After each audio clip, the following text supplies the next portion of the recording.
whether it's a compartmentalization of a characteristic of Jean Grey, personifying into an entirely different entity within her, or whether it's another force entirely, it remains something fighting for control within one body. And that is something that seems to be appealing to humanity for some reason in a story.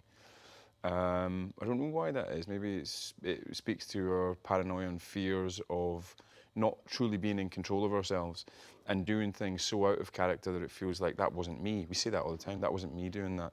That wasn't like me. That wasn't me. Well, it is you. It's a different facet of you, and we find that fascinating. She's incredibly fragile and in a state of flux.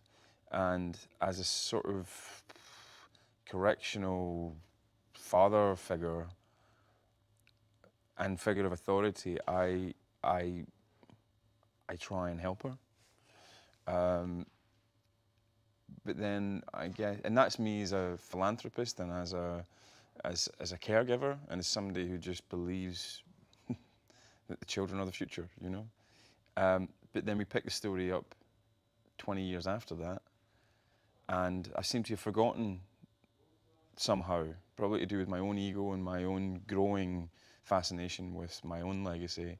I've forgotten how fragile she is, and I've forgotten just how powerful she is. I've underestimated just how powerful she is.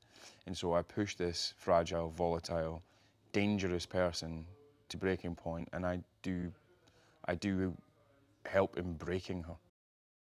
Don't get me wrong, it's a multi-million-dollar blockbuster superhero movie. It's going to get worldwide, international, and epic, of course it is, but it's really about family, which is one of the things that I've always liked about the X-Men.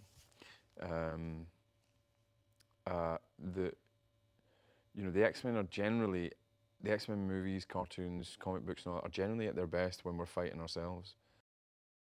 He's a director who has always liked acting. He doesn't just like actors and like want to hang out with actors, but like he likes acting, and he is fascinated by it, and he understands it on a level that not every director does, and he wants to understand it more. He sees it as a tool for telling the story, not just something that happens in his frame. X-Men ダーク フェニックス